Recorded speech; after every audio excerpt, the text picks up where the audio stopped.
Estamos aqui hoje no episódio de número 3, hoje com Walter Júnior, 29 anos. 29 anos. Formado na Sampo Escola de Negócios.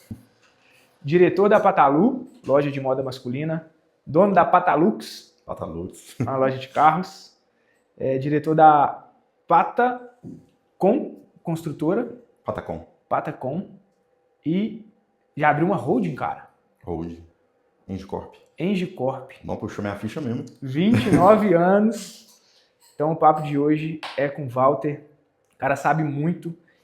E eu falo assim, de loja, de piso, de varejo, o cara respira a parada. Obrigado. Tá lá respirando ali aquele piso, estratégia de venda, processo. Então o papo vai ser rico hoje. Irmão, obrigado por aceitar o convite. E eu tenho uma dúvida antes de tudo, cara, que a gente nunca conversou sobre.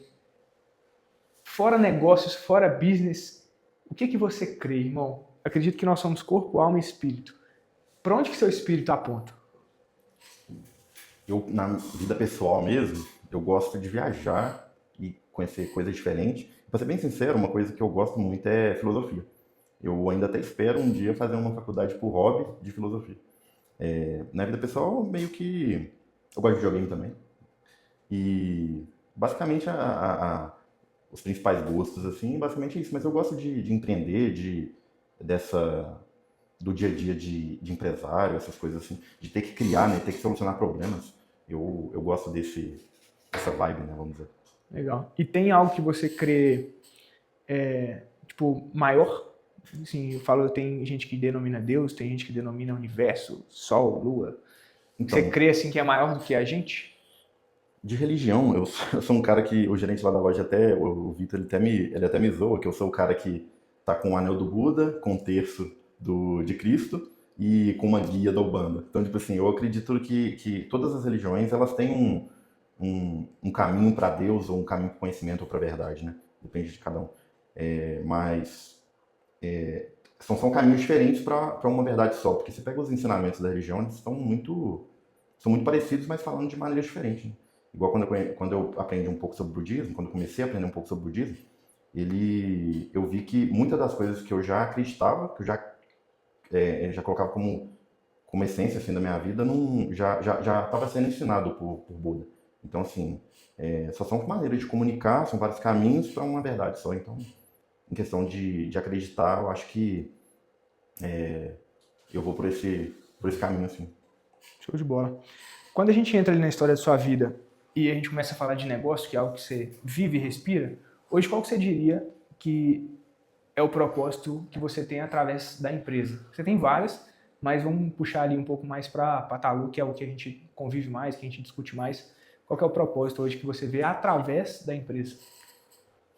Então, através da empresa, eu acho que não é pelo dinheiro em si, vamos dizer, né? Claro que o dinheiro que é o principal, né? Vamos dizer, mas vem muito da segurança que acaba que hoje em dia, na sociedade que a gente vive, é o dinheiro que traz.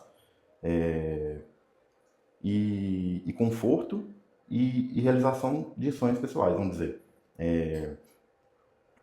Por exemplo, eu penso em ter uma segurança para minha família, apesar da minha família não ser grande, que é eu e minha mãe. Vem de dar segurança para ela também, porque a renda que a gente tem hoje em dia é de trabalho, vamos dizer, trabalho e ganho, né, vamos dizer. Mas ter aquela segurança de ter um conforto no sentido de vamos dizer, ter um rendimento caindo, se caso acontecer alguma coisa, você consegue, vamos dizer, dar uma pausa, dar uma parada e ter uma segurança financeira dessa, ela te dá até liberdade para até explorar coisas que você gosta, né? A gente estava conversando sobre a faculdade de filosofia. É uma coisa que não traz essa segurança financeiramente, não é um ramo que dá dinheiro, assim, né? Vou colocar entre aspas, mas é uma coisa que você consegue investir se você tiver essa segurança financeira. Então, assim, não só para mim, mas para minha família futura, que espero casar e ter uma família, filhos e tudo, mas para minha mãe também, porque tudo que eu consegui hoje veio basicamente dela. Tanto de ensinamento para ela criar uma pessoa que é curiosa, que vamos dizer, ela deu uma base, sacrificou para me dar uma base para conseguir crescer, para conseguir explorar outras coisas e tudo. coisa que, vamos dizer, ela teve que sacrificar para fazer. Então, dá um conforto para ela agora, que vamos dizer, ela já lutou, né? Então agora tá na hora de descansar, vamos dizer, de dar esse conforto para ela. Quer devolver, né? Tudo que você enxergou ela fazendo ali. Quando a gente já começa a falar sobre processo, hoje eu vejo que em lojas, por exemplo, uma dor muito grande de lojistas é a falta do processo, né? De estruturar a empresa para ela rodar dentro ali de um padrão para que o dono não fique refém da operação. O pessoal reclama muito sobre o processo de contratação. Se você tiver algo para agregar em relação a isso, como que você faz hoje na empresa. E eu queria também adentrar algumas outras partes do processo. Alguma coisa de contratação, assim, você acha que é importantíssimo de abordar, uma coisa que você não deixa de fazer, ou que você deixa de fazer, ou que você fazia e hoje eu não faço mais? Então, contratação, acho que todo mundo tem problema de contratação, todo empresário tem. Mas eu acho que o principal antes de contratar é tentar reter o pessoal que é bom dentro da empresa. E traz os pontos que você faz hoje para reter na sua empresa, que eu sei que tem muita coisa legal e que a galera pode aprender com você. Salário emocional. Salário emocional. Como é que é? Fala aí. Então, salário emocional, vamos dizer, sempre que eu converso com alguém que tem empresa e eu falo salário emocional, eu gosto. Porque ele é uma estratégia que o custo financeiro é baixo e ele traz muito mais resultado do que você pegar um dinheiro e dar para a pessoa.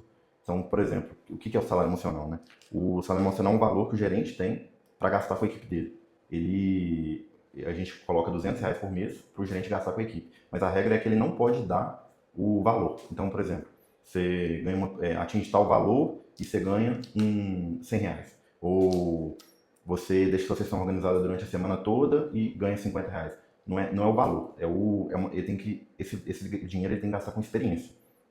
E isso causa retenção do pessoal, porque se ele gasta com experiência, ele se sente muito mais valorizado do que só o dinheiro. Então já cresce a valorização da pessoa e cria um vínculo de, vamos dizer, é meio clichê falar família, né? Mas no sentido de criar um vínculo de união entre todo mundo que está na loja. E a pessoa olha para a loja como se estivesse sendo valorizado. O que eu vejo muito dessa parte de salário emocional que você fala que é importante de experiência é que talvez se você desse R$100 para a pessoa pegaria R$100 e pagaria uma conta de luz, algo normal. Agora você pega R$100 e paga para o cara ir num restaurante, ele nunca investiria o dinheiro dele para ir naquilo. E ainda você consegue fazer até, por exemplo, tem uma ficha que a gente tem lá na loja, chama ficha de conexão.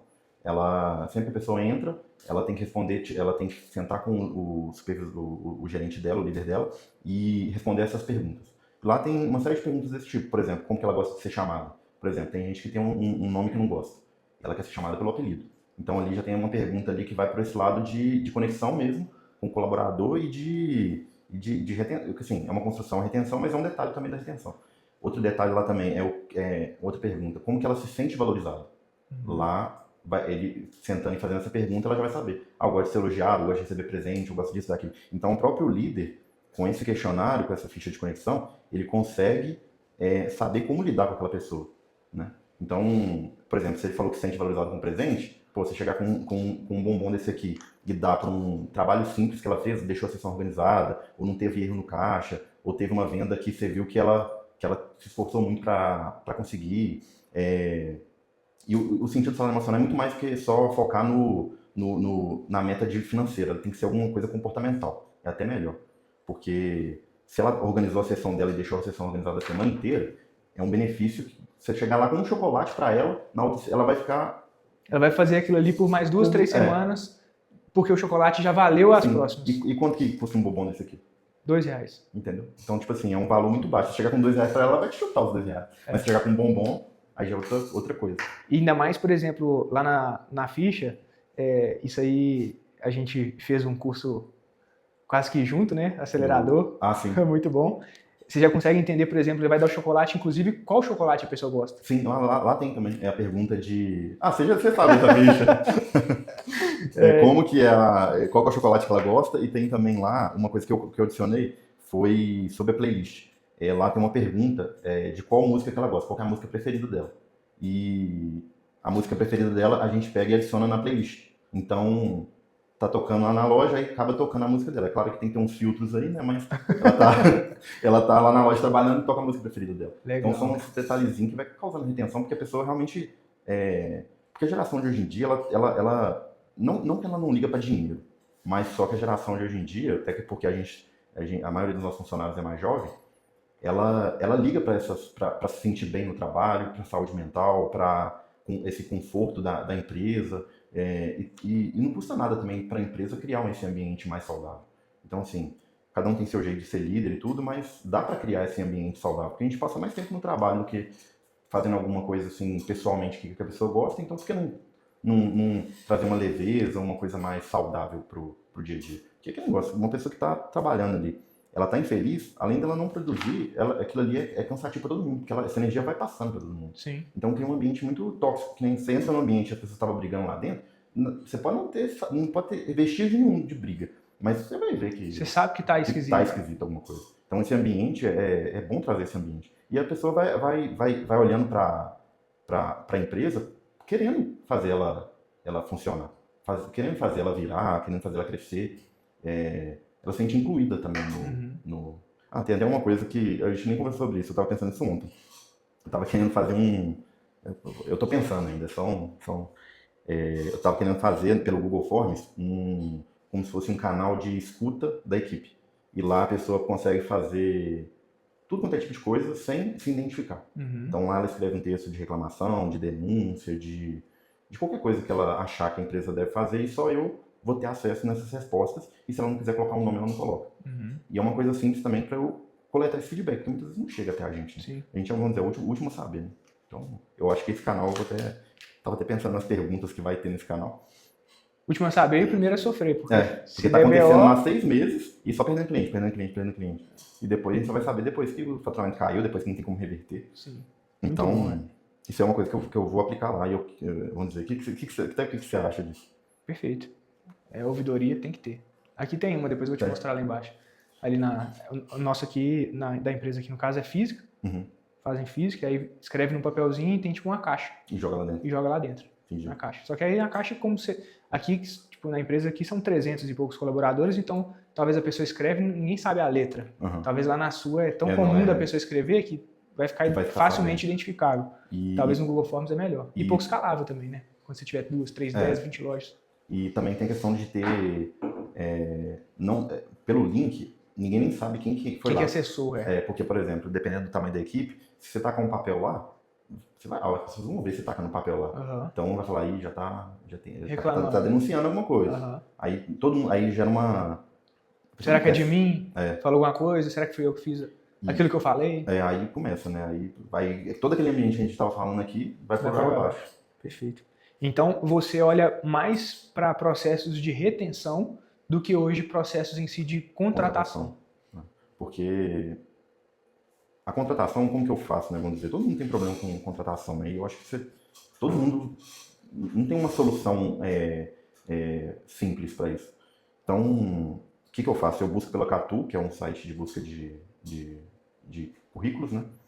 Tem uma questão do LinkedIn, que tanto o meu pessoal, tanto o da empresa, que lá a gente posta o dia a dia da empresa, que isso na hora de contratar é bom porque você envia o LinkedIn. E lá tem, por exemplo, as pessoas recebendo salário emocional, tem o bolo de aniversário da pessoa, que faz parte também do salário emocional, que o gerente compra o bolo de aniversário da pessoa para fazer o aniversário dela no dia dela.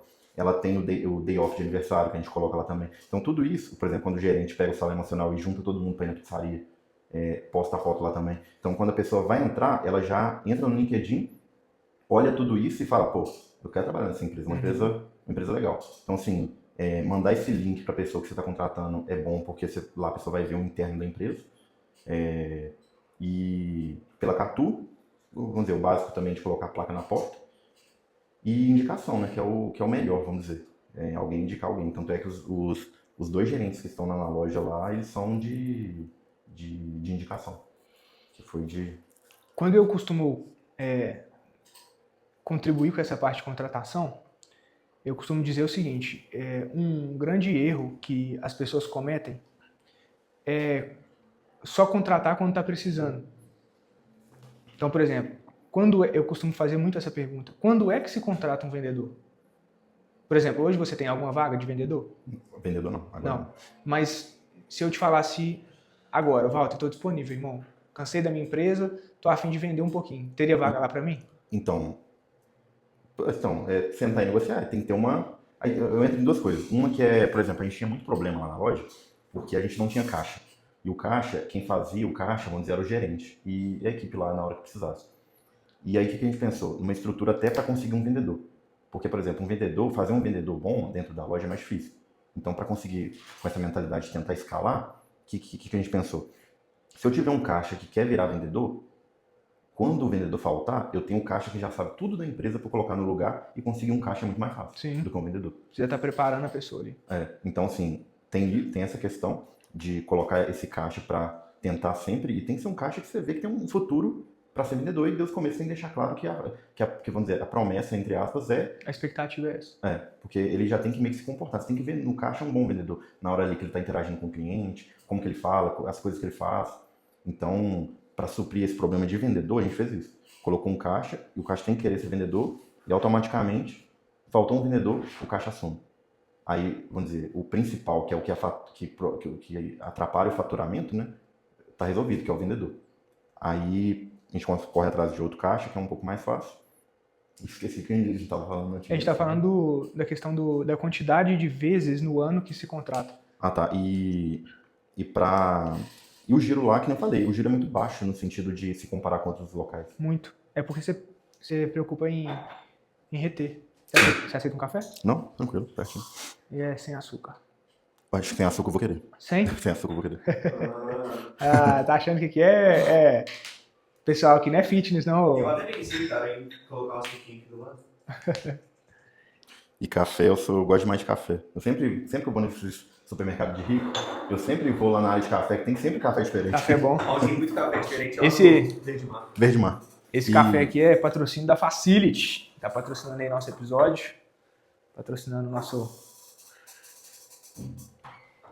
podcast. E o Verde Mar também, que tem um café, tem muita opção, é no Verde Mar do Jardim Canadá.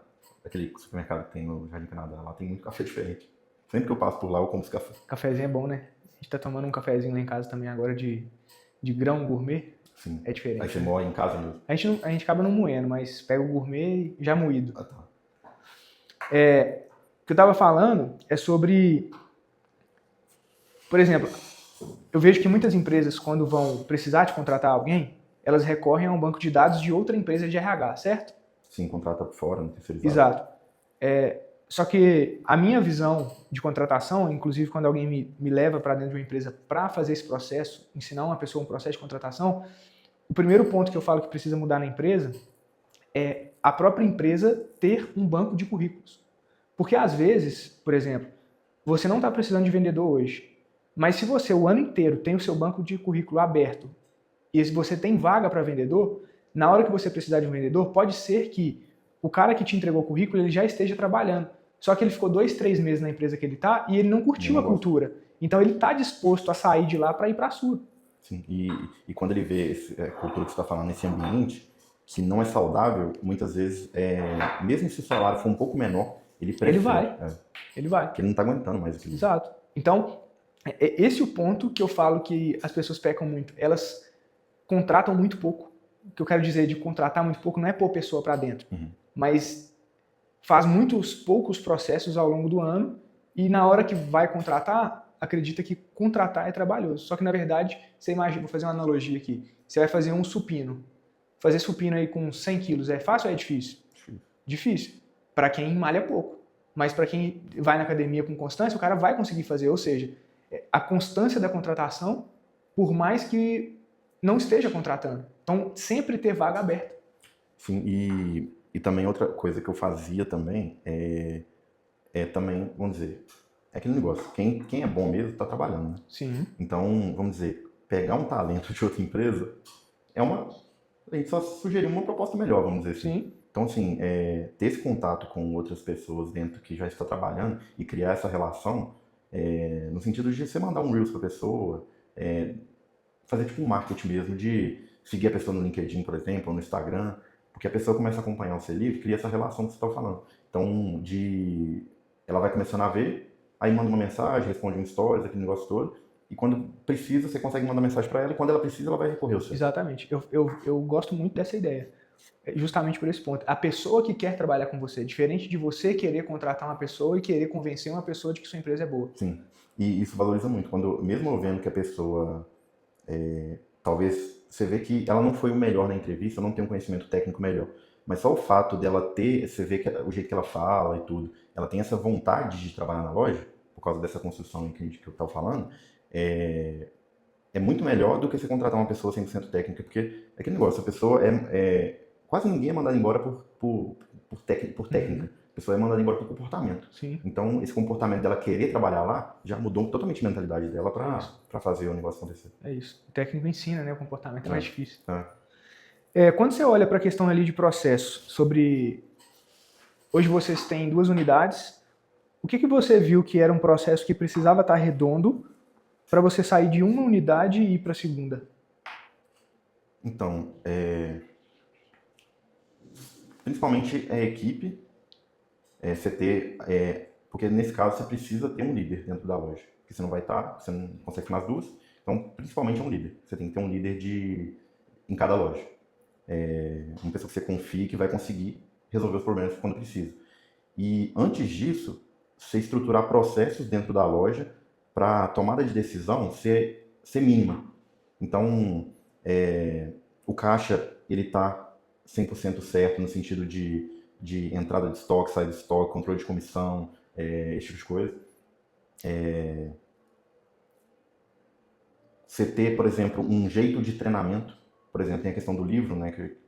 Vamos dizer, a gente criou um livro lá que tem basicamente todo o conhecimento técnico, o mínimo, vamos dizer, que precisa para entrar dentro da loja no sentido de conseguir vender e ter o conhecimento ali de conseguir passar isso para o cliente.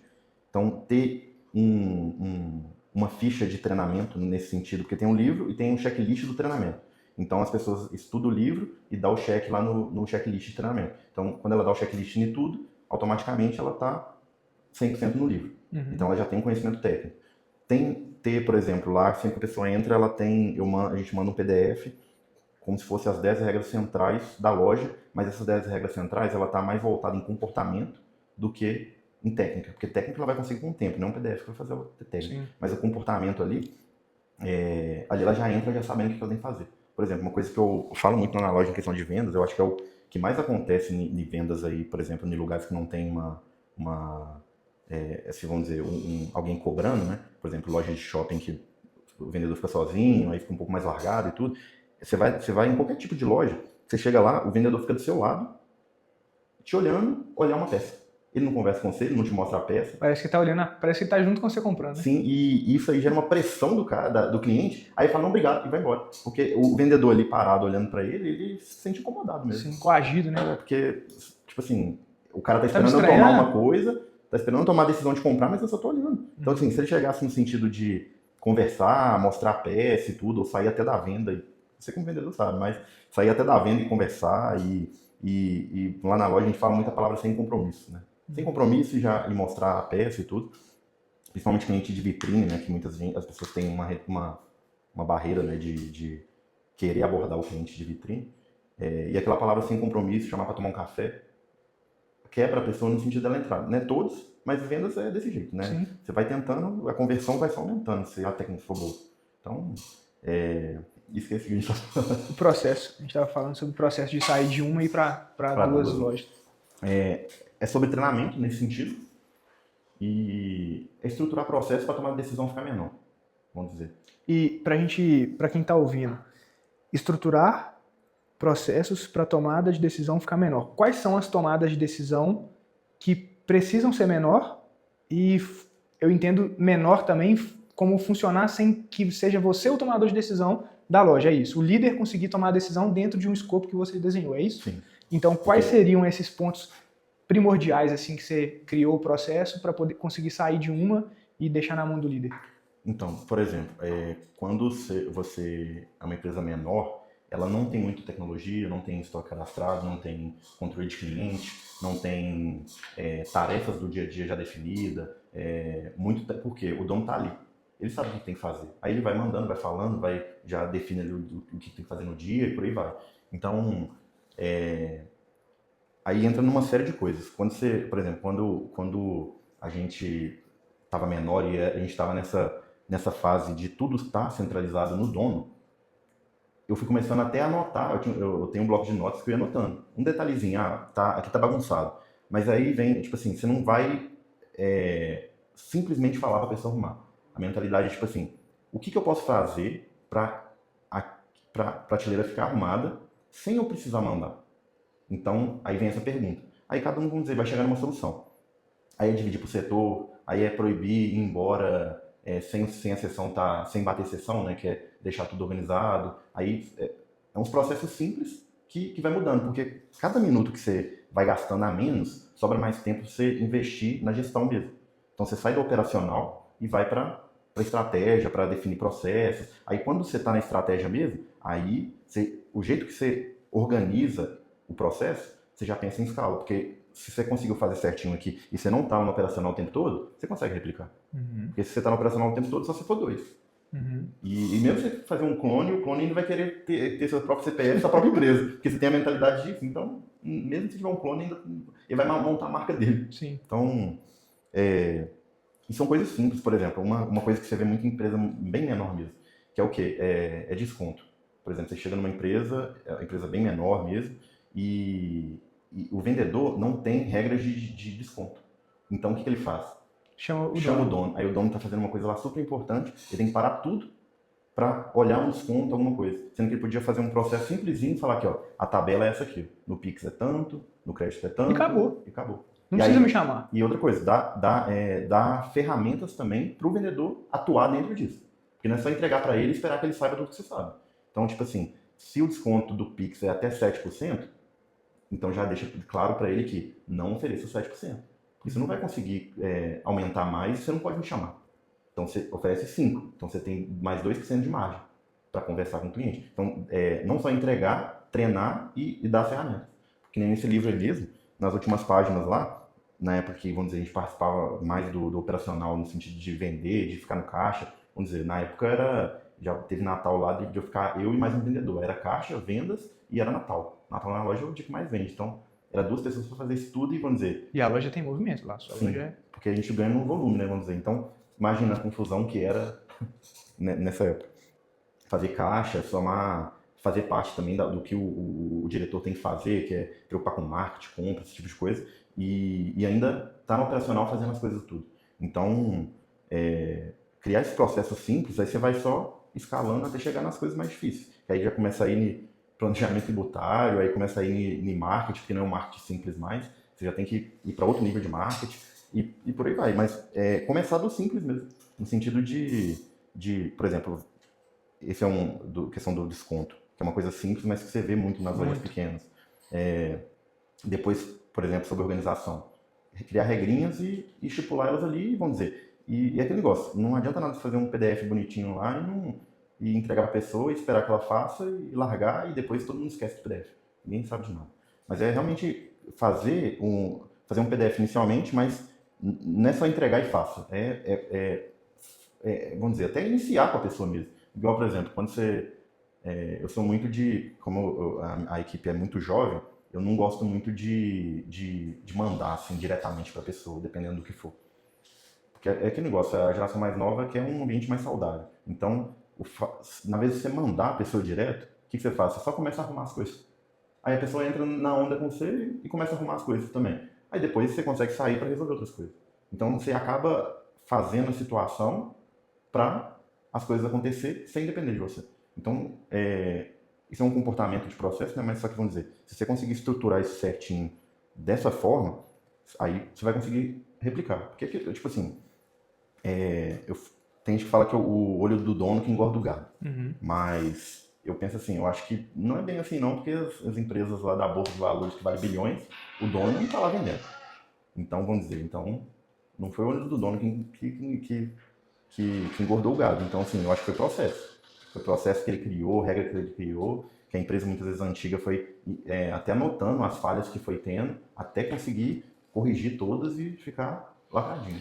Esses dias a gente estava em uma empresa também que eu passei essa tarefa pro dono, tipo assim, cara, pega um papel, uma caneta e começa a analisar o tempo que seu colaborador gasta para fazer tal coisa. Começa a analisar o tempo que você gasta para fazer determinada coisa, de fato. Porque às vezes a gente tá ali no dia a dia fazendo, aí você começa a fazer mais uma coisa, mais duas coisas. Você pede seu colaborador para fazer mais 3, 4, 5 coisas, você nem sabe se dá tempo. E também a gente planeja alguma coisa, mas chega a demanda do nada. Toda hora. E você fica apagando incêndio, né? Ah. E da segunda para as próximas, o que você enxerga que precisa e que é indispensável? Porque hoje, graças ao Senhor, dinheiro você tem, experiência você tem, processo você tem. Onde que você chegou ali? Você olhou para a segunda, falou, ok, os processos estão estruturados, a cultura é boa, eu consigo replicar, dinheiro é fácil, eu consigo, eu tenho, mas aonde que você esbarrou para você não fazer a terceira, quarta, quinta, sexta, sétima e ao invés de ser bom e lucrativo, ser ruim, sabe? Eu acho que o principal foi a questão de tributário. Porque quando você vai crescendo, as leis tributárias no Brasil, ela não tem nenhuma regra de transição que é mais gradual. Por exemplo, o MEI... Mais café? Não, tranquilo. Mais café? Não, tô de boa. Obrigado. Retomando aqui então. Da segunda para as próximas é não ter um processo mais leve de transição. O tributário no Brasil ele não tem uma transição saudável. Por exemplo, até para quem é MEI, está iniciando ali o empreendimento, e para quem vai para o Simples Nacional, e depois muda do Simples Nacional para o lucro presumido ou real, ele não tem uma transição suave. Por exemplo, quem é MEI e tem um faturamento, acho que é 84 mil por ano, se ele estourar, eu acho que é 20%, ele automaticamente tem que retroceder todos os meses e ser enquadrado dentro da tabela do Simples Nacional. Então, um imposto que era acho que é 100, 150 reais por mês, acaba virando uma alíquota de 4, 5% de efetivo em cima do faturamento. E ainda retroativo no ano da pessoa. Então, lá em janeiro, com o meu dinheiro todo, e talvez ela nem vai ter dinheiro para pagar isso. Porque lá em janeiro ela não estava esperando que ia surgir um imposto em cima daquele faturamento. Então, ela abriu o MEI e foi... Então, acaba que a pessoa, parece que ela é penalizada por crescer. Então, essas transições não tem regras bem definidas. É tipo assim, a regra é assim, passou de 20%, é desenquadrado. Até 20% você é desenquadrado no próximo ano. E até o limite continua. Então, assim, não tem uma regra de transição boa. Então, voltando ao assunto que você me perguntou, o que a gente esbarrou nisso foi isso. Então, como a gente não tinha uma regra de transição boa, a gente teve que voltar a olhar para planejamento tributário, para reduzir imposto, porque, que nem o negócio do MEI, imagina você pagar 150 e do nada surgiu uma dívida de 2 mil, 3 mil reais por mês. Você já está custando pagar. E você vem retroativo ainda? Nem no retroativo, no caso do MEI. E do Simples, mesma coisa. Se for do Simples para o lucro presumido, automaticamente você passa 20%, você automaticamente é desenquadrado. No próximo mês você já é para o lucro presumido. Aí já entra numa questão que todo empresário menor não tem tanto, assim, normalmente não tem tanto conhecimento. Não sabe o que é um crédito, o que é um débito do ICMS, não sabe o que é um PIS, uma COFINS, porque dentro do Simples foi um programa tributário que o governo fez para unificar todos esses impostos. Tanto é que na própria DAS lá do Simples, o boleto que você paga, lá está escrito PIS, COFINS, patronal e por aí vai. Está tudo lá, está tudo junto. Então, um empresário de pequeno e que está dentro do Simples, ele paga olha, nem vê. Nem vê. Eles falam, a alíquota é 10%, eu calculo ali, faturei 100 mil, vou dar 10 mil para o governo, pronto, acabou. Mas só que dentro do lucro presumido real, já a estratégia muda completamente. Que ele entra como crédito e débito, então ele fica com toda a compra que ele tem, ele acumula um crédito, e na hora de vender, ele abate o crédito que acumulou e no débito e paga o imposto. E muitas vezes o empresário menor não tem esse conhecimento, porque também ninguém ensinou. O Brasil não dá uma aula tributária ou coisa desse tipo, que eu acho que deveria ter no ensino médio. Sim. Deveria ser mais profissionalizante o ensino médio. E aí o empresário fica doido. Aí ele tem que procurar. E aquele negócio esbarra em outras coisas também. Que é o quê? Um contador, a maioria do contador não só quer, vamos dizer, o empresário fala, mandar boleto. Vender o serviço do cara e boa. Sim, então... Não te dá uma consultoria de o que você deveria fazer, como é que é a sua empresa. Então tem que ter essa parte de relação de ter um bom contador e o conhecimento dele mesmo para conversar com o contador. Então ele precisa investir no conhecimento dele, é o que, vamos dizer, é a etapa que a gente está. Que eu estou, vamos dizer, estudando tudo isso de contabilidade para conseguir fazer um planejamento tributário, para aí sim fechar, né, todos esses processos que a gente está falando, para conseguir replicar sem ferir a loja. Porque a gente até conversou antes disso aqui sobre crescer, né? Porque aí abrindo lojas, quando você está ali com o processo tudo certinho, só precisa de dinheiro, né? Para estoque, para... E dinheiro o banco tem, né? Aí você começa a abrir, beleza, mas você vê muitas empresas também que abrem 20 lojas, depois reduz para 10. Não é um crescimento saudável. E também aquele negócio, tem aquela frase que fala assim, o cemitério dos fracassados é silencioso. Ninguém conta o problema que está por trás. Mas muitas vezes a pessoa está com uma empresa gigantesca, mas está devendo o dobro de valor do valor da empresa. Se não me engano, a Vitor Hugo agora Ela deu um BOzão desse. Então, as pessoas não Empresa contam. milionária, multimilionária, Vitor Hugo, aquelas bolsas Isso aí, e tal. Mas ela tá na bolsa de valores, Vai né? fechar. Ela tá na bolsa de valores ou não? Não acredito que não. Não. Porque quando a empresa tá na bolsa é menos pior, né? Porque eles são obrigados a mostrar relatório, essas coisas para os acionistas, e fica tudo livre. Mas quando a empresa é de capital fechado, ninguém sabe o que está acontecendo. Então, assim, porque a empresa acaba se sustentando mesmo com dívida. Sim. Então, e vai indo. Aí depois, vamos dizer, um dia a bomba explode ou senão nem explode, né? Eles arrumam, vamos dizer, a prática no Brasil mesmo, a pessoa coloca o CNPJ no nome do irmão, do não sei o que lá e continua a empresa. Então, para crescer saudável, você tem que saber essa parte de contabilidade, coisa que ninguém nos ensina e o empresário menor normalmente não tem conhecimento nem para conversar com um contador para arrumar estratégias. E muitas vezes o contador também, dependendo do contador, ele também não vai fazer todo esse planejamento dentro da empresa. Até porque, vamos dizer, dependendo do valor que você paga, Não é ele não vai rentável, fazer. cara. Então, se estiver pagando um bom contador, ele vai conseguir sentar com você, criar uma estratégia. Por exemplo, como o Brasil é muito complexo de tributos, muitas vezes o brasileiro paga imposto sem precisar pagar imposto. Por exemplo, tem produtos que, por exemplo, na moda não tem produto com substituição tributária. Que é o que? A substituição tributária é um imposto que ele é retido logo no início da produção. Então, ele não é pagado por todas as etapas. Então, por exemplo, a Ambev, que é cerveja, Coca-Cola, refrigerante, tudo, o que eles fazem? Eles fizeram esse regime, que é o substituição tributária, para coletar os impostos tudo na Ambev. Porque, vamos dizer, para o governo, qual que é mais fácil coletar imposto? Coletar imposto daquele tanto de barrazinho que tem para tudo quanto é lado, ou pegar esse imposto, calcular tudo e jogar em cima da Ambev, que é muito mais fácil de ter controle. Aí eles pegaram e criaram a substituição tributária para coletar o imposto na fonte, lá na produção. Aí nesse imposto, ele é coletado, tem um cálculo que fazem para conseguir saber todo o lucro que teria em toda a cadeia para jogar tudo no início, e ali é cobrado o imposto. Então, até acabei esquecendo o que eu estava falando. Mas qual era o assunto que a gente estava conversando? A gente estava falando sobre abrir de 2 para mais. Para mais. E aí voltando nisso, né, porque a gente acabou caindo eu falando sobre imposto, mas o empresário ele se esbarra nisso, porque ele não tem muito conhecimento. E até todo esse conhecimento que eu estou adquirindo até com um professor de faculdade, que é o Matheus, que, vamos dizer, esse ano é o que, vamos dizer, é o maior resultado assim de investimento que faz e de retorno que eu estou tendo é aprendendo contabilidade mesmo, para quando sentar com um contador, ele ficar falando um tanto de coisa e você, tipo assim, na mesa sem saber o que ele está falando. Não, se é real, se não é, se tem que pagar, se não tem. Então você senta ali, vamos dizer, de igual para igual e fala, não, isso aqui dá pra gente fazer dessa forma. Que muitas vezes é um detalhezinho que você muda na sua loja, um exemplo é isso aqui. O cara só pegou, trocou a embalagem, O formato da trocou embalagem. o formato, mudou um pouquinho a composição e agora ele não paga, acho que é piso ou cofins que ele não paga. Então reduziu a carga tributária. Então uma empresa grande dessa aqui que tem um faturamento enorme, quanto de imposto que não reduziu? Igual, por exemplo, o McDonald's, o sorvete é um imposto. Mas só que eles fizeram? Eles não vendem mais sorvete, eles vendem bebida láctea. E a bebida láctea é outro imposto. Então, assim, essas estratégias aqui para os grandões é mais fácil, porque eles têm um tanto de assessor, tem um escritório gigantesco para fazer isso. Tudo por trás olhando isso. E fora que tem lobby também na política e tudo mais. Esses grandões têm aparato, tem gente para sugerir esse tipo de coisa, mas os pequenos não tem alguém que vai chegar até ele para falar. Mas se ele investigar, ele consegue.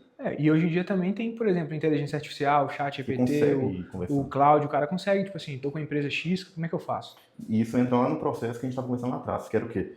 Como que eu ia conseguir entender isso tudo para dar o próximo passo se eu não tivesse criado os processos, se o vendedor não tivesse parado de me perguntar o desconto lá atrás. Então, se até hoje você estivesse lá falando com o cara, Você negociando o desconto no caixa depois que o vendedor, entre aspas, fizesse o atendimento. Sim, aí, vamos dizer, todos esses processos que vão ser do dia a dia, você tirar para conseguir estruturar essas outras partes. E é aquele negócio, é um processo, que nem um processo que demorou muito lá na loja lá, foi a questão de cadastro de produto. Nossa, foi a coisa que mais demorou lá. Porque, tanto é que o rapaz que faz o inventário, né, que a gente contrata uma empresa terceirizada, eles vão lá em um dia, bipa tudo e já me dá o relatório e eu consigo comparar no computador. Ele mesmo fala que ele nunca nem viu alguém que teve coragem de fazer isso, porque porque a gente demorou 2 anos pagando gente com folha de pagamento para conseguir cadastrar, etiquetar e colocar tudo dentro do sistema. Foi quase 2 anos nisso. Então, quem que quer assumir um BO de 2 anos com folha de pagamento, lidar com gente e tudo, para conseguir ter um estoque 100% controlável? Porque um estoque 100% controlável, aí você consegue cadastrar seu cliente naquele produto, você consegue, questão de comissão, facilitar para você não ser manual, somar a comissão manual no final do mês, consegue ter controle até de compra mesmo, consegue, vamos dizer, o estoque é a base, você tem uma gestão de estoque para conseguir colocar tudo isso. Até o programa que você ajudou lá, o Reshop, né, que é o CRM, teve que ter essa base de produtos cadastrados. Porque senão, vamos supor, ia passar a venda, vamos dizer que se fosse um produto que não tivesse cadastrado, por exemplo, um tamanho corretamente, aí ia cair na base dele que ele veste tamanho P, mas é M. Como é que eu ia fazer um marketing em cima dessa pessoa de um tamanho específico? E que nem agora com o CRM, a gente está direcionando os produtos que estão na loja até parado para o cliente que compra aquilo. Porque se o produto está cadastrado certinho, o cliente está cadastrado certinho, eu só preciso ver o que está parado, fazer filtro nisso e direcionar. Fazer uma oferta, claro. Quando você fala aqui sobre esse ponto de dificuldade de cadastro de produto e que você traz ali, você contratou uma empresa. Qual foi o valor de investimento que você fez e o quanto que isso retornou? Por que eu quero que a gente entre dentro disso? Eu já estive em loja que nós tentamos contar, etiquetar e anotar todos os produtos, ficamos uma semana fazendo e ainda assim não conseguiu fazer a loja toda. Aí a empresa vem em um dia, faz e você tem a organização. Quanto que você investiu e o quanto que isso volta para você, ao invés de você ficar colocando a sua equipe de vendas para fazer, o estoque, o caixa, todo mundo em prol de um objetivo que não finaliza nunca. Então, são duas coisas. A empresa que eu contratei ela é só de inventário.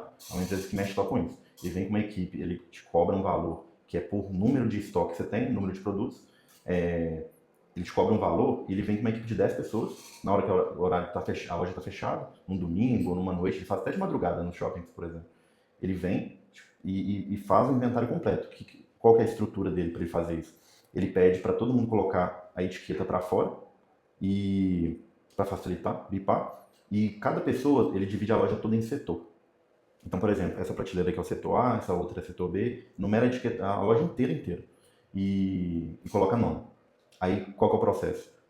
A equipe dele vem bipando, com uma maquininha própria para isso, que centraliza depois no computador, vem bipando, cada um tem, sua equipe tem um setor específico para não bagunçar, e eu forneço pessoas para contar e dar ok naquele papelzinho que ele colocou, do setor. Então, vamos supor, tem a prateleira A, lá tem 20 camisas. Ele foi lá, bipou as 20 camisas. Beleza. Aí ele vai lá nesse papelzinho e anota 20. Então sabe que ele tem 20 camisas bipadas com os códigos que tá lá no negócio. Aí minha equipe vai lá e conta manualmente, assim, sem bipar, sem nada, 20 camisas. E vai lá e dá um V. Então aquela parte ali tá ok. E lá tá o setor A, por exemplo. Aí lá dentro do computador aquele setor tá certinho. Já vamos supor que não deu certo, lá tem 21. Aí ele reseta aquele setor, apaga todo aquele setor, bipa de novo e da equipe vai lá, conta e dá ok. E com uma loja grande, aí depende do número de produtos e tudo, ele vai calcular em cima dos produtos e vai levar quantas pessoas for necessário. Teve o estoque lá, do e-commerce e o central lá de cima, ele levou acho umas 12 pessoas em um dia ainda, bipando o dia todo, fazendo esse processo, para conseguir acabar. Então, assim, ele vem com uma equipe mesmo para finalizar. E sobre retorno do investimento. Isso vale a pena se caso já tiver tudo cadastrado dentro de um sistema, né?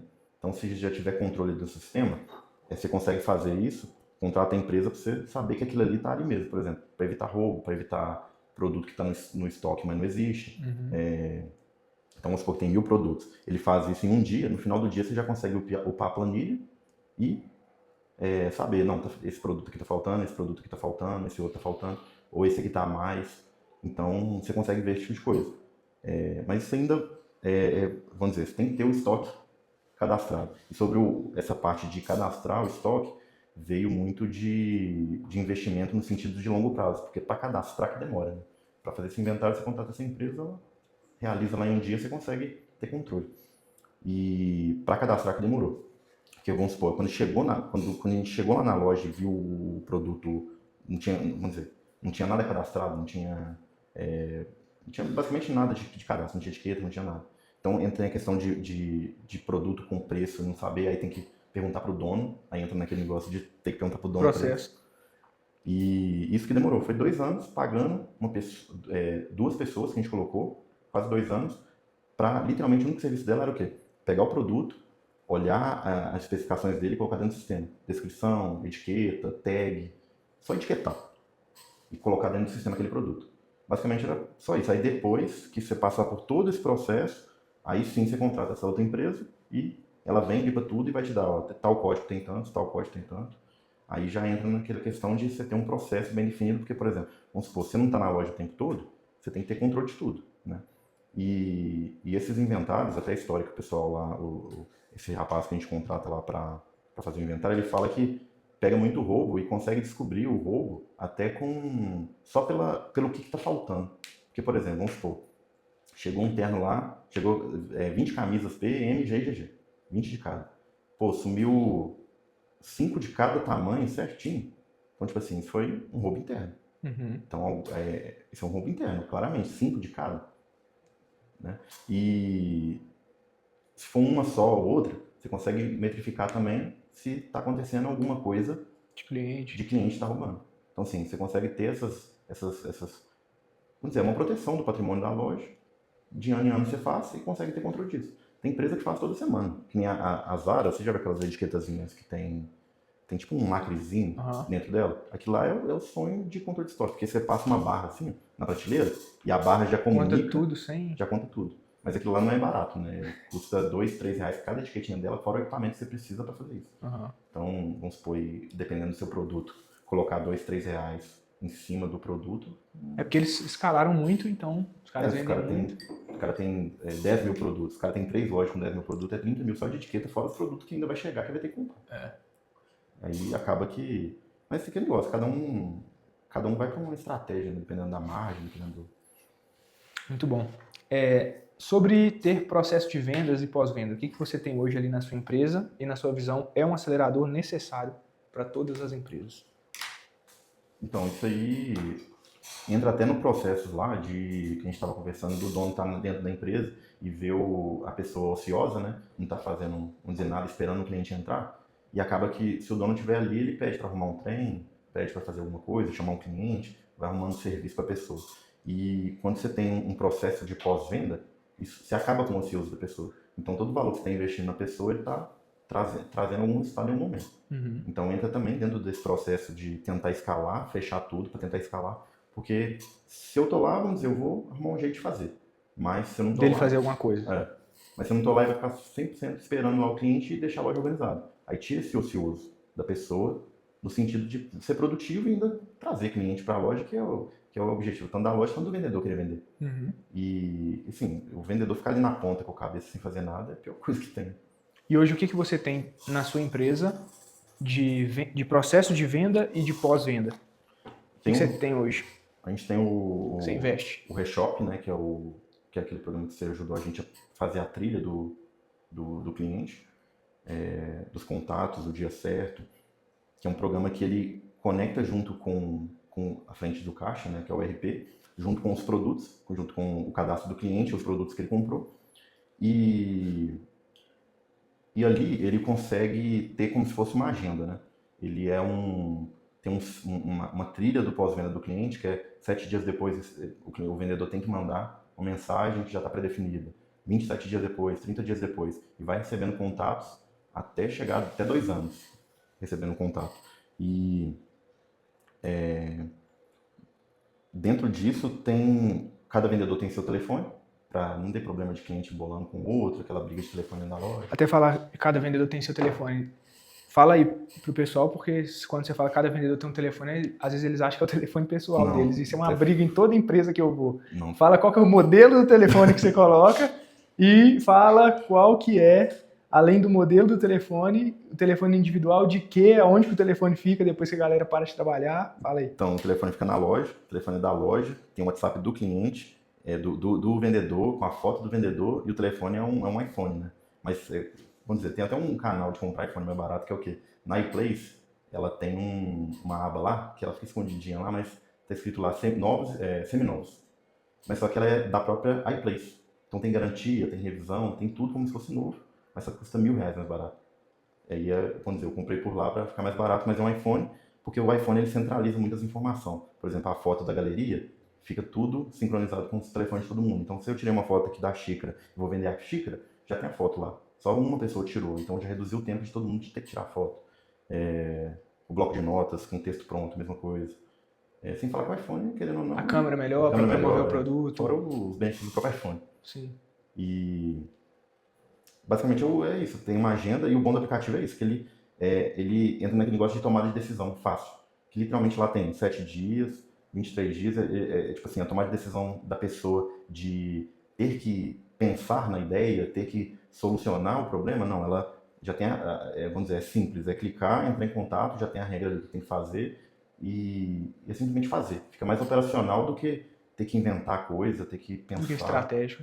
Porque isso aí, vamos dizer, né? Não é uma coisa simples, tem que realmente parar para pensar para conseguir fazer uma estratégia. E a gente está desenvolvendo um trabalho lá na sua empresa que é a questão do treinamento da mentalidade do time de vendas. O que você percebeu que isso impactou hoje para a galera? O que você visualiza de, além desse processo que a gente desenhou junto ali de pós-venda, esse acompanhamento do time, o que você percebeu de diferença? O que você sentiu de impacto financeiro hoje dentro da empresa? Isso entra na retenção que a gente conversou lá atrás, né? Que, vamos dizer, o time se sente valorizado da empresa estar investindo no time, então a retenção, isso ajuda na retenção que a gente estava conversando. E sobre o resultado, né? Sobre o resultado, o que eu mais percebi foi que as técnicas, primeiro, ela realmente ajuda a vender. Então, vamos dizer, entra naquela outra questão também do dono estar ali, ele muitas vezes tem um conhecimento maior de técnicas de venda para fazer o negócio acontecer. Mas muitas vezes também não tem tempo para treinar a equipe ali, porque ele está fazendo outras coisas, pagando fogo, esses trem assim, então acaba que ele não tem aquele tempo. Então, ter uma pessoa para treinar, que nem uma pessoa que dá resultado, né? Não é qualquer pessoa, para conseguir treinar a equipe e trazer tanto essas técnicas de venda, tanto essa mentalidade que nem a gente estava conversando sobre querer prosperar, de querer fazer acontecer, de querer ter conhecimento para fazer a venda.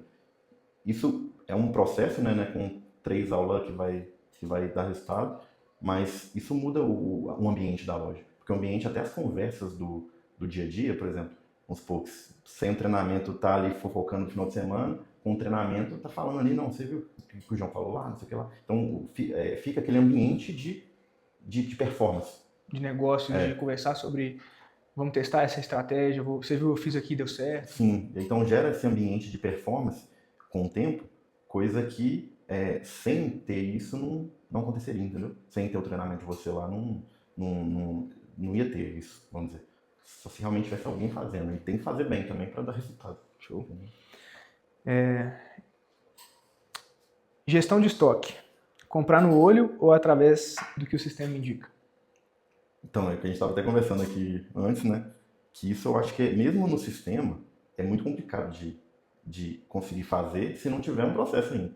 Porque, por exemplo, se olhar lá, tem 10 mil produtos lá, aí vendeu aqui, você não tem uma comparação dos produtos, então acaba que você fica meio perdido com tanto código quanto produto, porque o que é mais fácil, sei lá, na prateleira e olhar, de que ver o que está faltando e fazer o pedido, do que você ter olhar planilha, gráfico e tudo. Então, até uma coisa que eu vou dizer, eu estou tentando fazer da melhor forma, que é tentar fazer algum programa com IA ou algum aplicativo, né, com a IA, para conseguir colocar a planilha de 30 em 30 dias e a própria IA fazer essas comparações para conseguir falar o que é para pedir.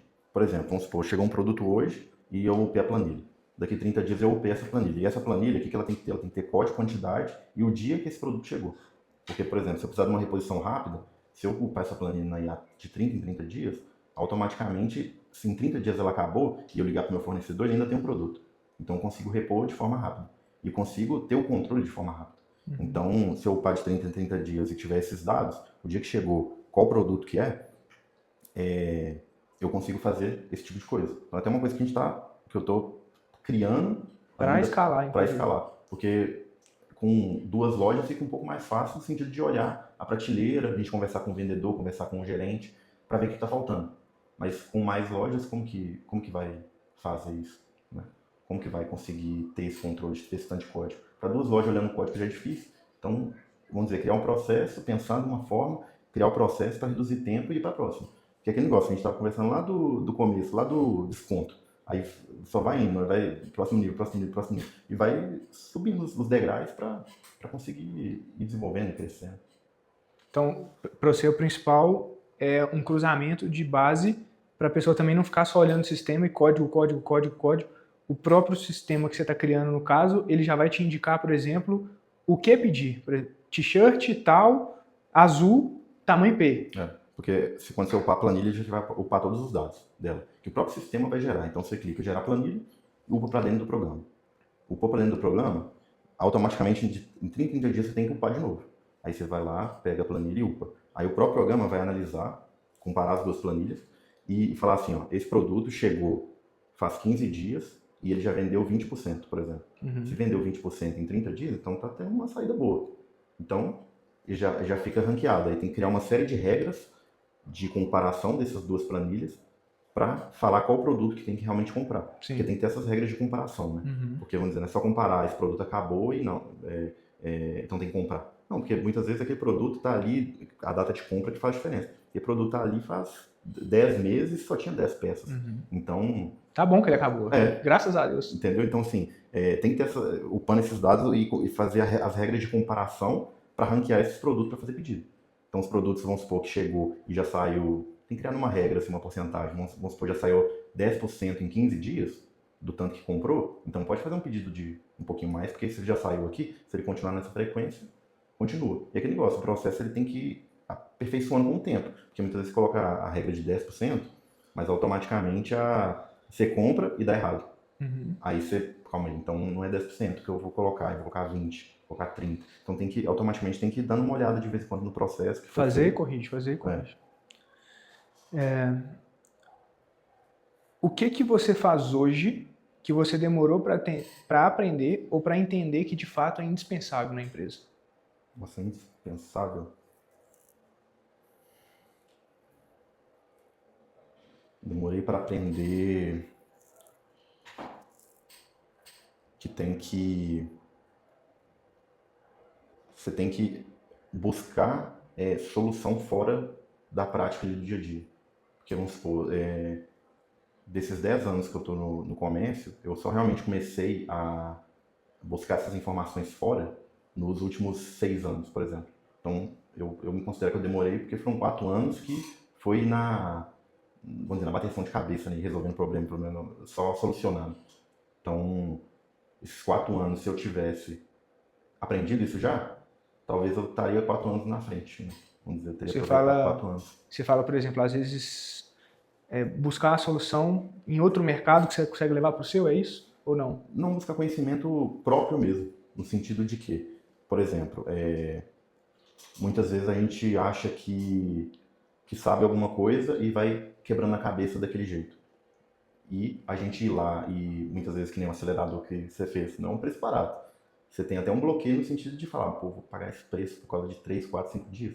Aí você fica, pô, será que vale a pena? Então, assim, ter essa coragem de até investir, né? Porque você tem que ter uma coragem para investir tanto valor e tanto querer o conhecimento. E não só nesses cursos, assim, mas até uma faculdade mesmo. O cara encarar 5 anos de uma faculdade não é qualquer um, né? Tem que ter coragem. Então, buscar esse conhecimento fora, além de usar a sua inteligência para resolver ele de maneira prática, que eu acho que se eu tivesse tido antes, eu estaria mais à frente. Entendi. Você fala sobre estar em outros ambientes, conversar com outras pessoas, investir mais no desenvolvimento seu como empresário mesmo. Não como o dono de uma loja, mas como o dono de uma empresa. Sim, sim. Porque é aquele negócio, a empresa é reflexo do dono, né? Então, se o dono não tem tanto conhecimento, a empresa vai também não ter tanto conhecimento. Então, quanto mais conhecimento o dono tem, quanto mais coisas o dono corre atrás, a empresa vai indo junto. Então, acaba que esse reflexo vem disso, né? De agregar para levar para a empresa. Né? Muito bom. E hoje, continuando aqui em compras, como que você faz as compras hoje tendo mais de uma unidade? Tendo e-commerce, pensando já em abrir outras lojas, como que você estrutura isso?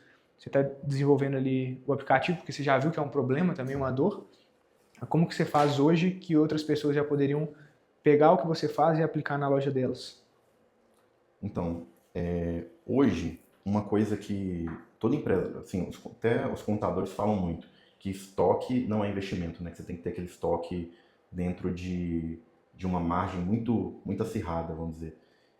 Eu sou meio contra essa ideia, eu prefiro, nesse início, até você ter uma gestão de estoque boa, a pessoa investir mais no estoque, principalmente em loja física, né? Em e-commerce é diferente, porque você tem muito mais dados para analisar, você consegue realmente fazer uma gestão ali do estoque, mas em loja física é melhor você ter uma quantidade maior, porque você consegue fazer maneiras ali para tentar quebrar uma ponta, para tentar fazer uma promoção, para tentar colocar um produto um pouco mais para frente, num espaço que o cliente vê mais, misturar ele num produto que está vendendo bem. Então, você consegue ter muitas ferramentas nesse sentido de não precisar tanto de um estoque muito controlado, igual, por exemplo, os contadores e o pessoal fala aí, coaches falam de modo geral. Estoque grande não é investimento. Para uma pequena empresa, estoque maior, né, estoque desproporcional, um estoque maior é um bom negócio. Porque a pessoa, quando o cliente entra na loja, ele quer ver os produtos. Se tem, vamos dizer, por mais que tenha aquele visual mais minimalista, né, aquela coisa mais chique, querendo ou não, ele tem que ter opção nesse sentido, dependendo do seu público. Então, ter essas opções é muito melhor. Então, é melhor você ter um volume maior para não perder venda, porque você não consegue ter esse controle tão apurado quando você é menor, porque você não tem uma gestão tão profissional de estoque e tudo, do que você investir um pouquinho de estoque só e ficar preso naquele estoque. É claro que cada um tem a sua estratégia. Tem gente que, por exemplo, só vende blazer, então não precisa ter uma variedade muito grande. Mas se a pessoa já tem ali já tem um estoque de variedade maior, então aumenta um pouco o volume para conseguir fazer isso, do que ficar com um estoque menor e acabar perdendo venda porque não tem um produto, porque não tem um tamanho, porque ele não vai conseguir ter uma gestão de estoque. Porque o empresário está lá, ele olha a prateleira, está acabando, e ele vai lá e liga para o cara e pede. Então o empresário menor, infelizmente, não tem uma solução dessa sem ele ter passado por todos esses passos, que é ter a gestão mais profissional, ter esses números bem apurados na mão dele. Então ele vai muito pelo feeling, então é melhor investir no estoque maior e ir levando isso com alguma promoção, alguma coisa, põe mais pra frente, vendo um cliente que é mais fiel, já sabe o tamanho, coisas desse tipo, do que trabalhar ali no limite e acabar perdendo venda porque não tem um produto, porque não tem uma novidade, porque não tem uma outra coisa. Assim, eu penso assim, mas é ao contrário muito do que o pessoal prega. Né? E hoje, quando você faz, você olha muito ainda mesmo tendo duas lojas, você ainda olha muito na prateleira? Tipo, você ainda gosta de fazer esse olho lá? Ainda a gente olha, porque enquanto esse processo que eu tô te falando, ele não tiver 100% definido, que eu estava falando do aplicativo, de fazer essas comparações mais precisas, ainda precisa ter essa coisa mais íntima ali de realmente ver, sentir. Por exemplo, chegou uma mercadoria, você ir ali na prateleira e ver se está saindo ou não, conversar com a equipe para ver se está saindo. Então ainda tem esse processo de estoque hoje, com duas, um pouco mais manual, né? Vamos dizer, independente de mim. Mas com um processo desse, de um aplicativo comparando, com regras, com tudo, automaticamente as próprias regras que eu defini já vai falar, ó, compra isso, não compra isso. E ainda dá para ir além, né? Como a gente está criando o aplicativo, dá para ir além. Ainda dá para você pegar essa comparação de resultado do estoque, que até veio ele agora, de comparação do estoque, comparar com uma ficha de venda dos últimos 12 meses, por exemplo. pegar uma outra planilha, pedir para o sistema gerar uma planilha de 12 meses com os códigos dos produtos e comparar essa planilha com as vendas dos últimos 12 meses. Porque aí vai até saber se esse produto acabou porque vendeu ou se esse produto acabou porque não vendeu. Tipo assim, ele acabou porque, não é que não vendeu, né? Demorou para vender. Então, assim, ainda dá para fazer mais uma comparação que veio aqui na mente agora. Boa. Muito bom, velho. Se você tivesse que deixar uma mensagem, uma única mensagem do Walter para uma pessoa extremamente especial que veria esse podcast, se hoje fosse seu último momento de fala, para quem seria e qual mensagem seria? Então, seria para minha mãe, porque é tudo que Você vai falar, cara? tudo que eu, vamos dizer, eu conquistei veio dela. Então, veio dela no sentido dela me fazer a pessoa que eu sou para conquistar, não dela me dar, vamos dizer assim. Até porque, vamos dizer, ela não... vamos dizer, ela criava do jeito que eu acho que tá certo, tá? Mas ela me criava, vamos supor, com 8 anos ela já me pegava e colocava eu para limpar, lavar minhas próprias roupas, porque vamos dizer, eu tinha que ser independente, eu tinha que fazer minhas próprias coisas. Então, o jeito que ela me criou, por mais que, vamos dizer, é mais rígido, né? Nesse sentido, mas certamente, né? Tá certo. Eu acho que é isso. Vamos dizer, é isso. Te forjou para ser quem você é. Sim, me forjou para ser quem eu sou. Manda mensagem lá para ela, que mensagem... Para quem é ela, mas qual mensagem seria essa? Se hoje fosse seu último dia, o que você diria lá? Ó? Não, falar com eu ela. fico até sem graça agora. Pode falar Não, com mas ela. é meio que, vamos dizer, minha mãe não é muito desse tipo de coisa, né, vamos dizer, mas obrigado por tudo e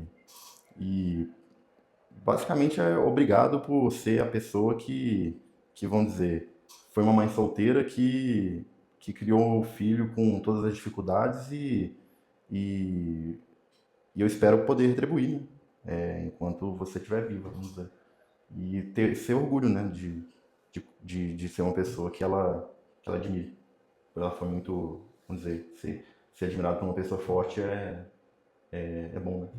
Melhor do que ser admirado por uma pessoa que não é forte é tranquilo. Muito bom. Isso aí, irmão. Obrigado pelo papo. Agregou demais. Certeza que quem ouvir, que tiver a loja, tiver a operação, essa parte de salário emocional, para quem buscar aplicar isso na loja, vai mudar a realidade. E vamos que vamos, caminhando junto. Foi um prazerão. Espero te ter no próximo episódio de novo. Quando tiver com 3, 4, 5, 6, 7 lojas. Você vai voar, irmão. Obrigado mesmo. Valeu pela confiança. Muito obrigado. Tamo junto. Eras isto!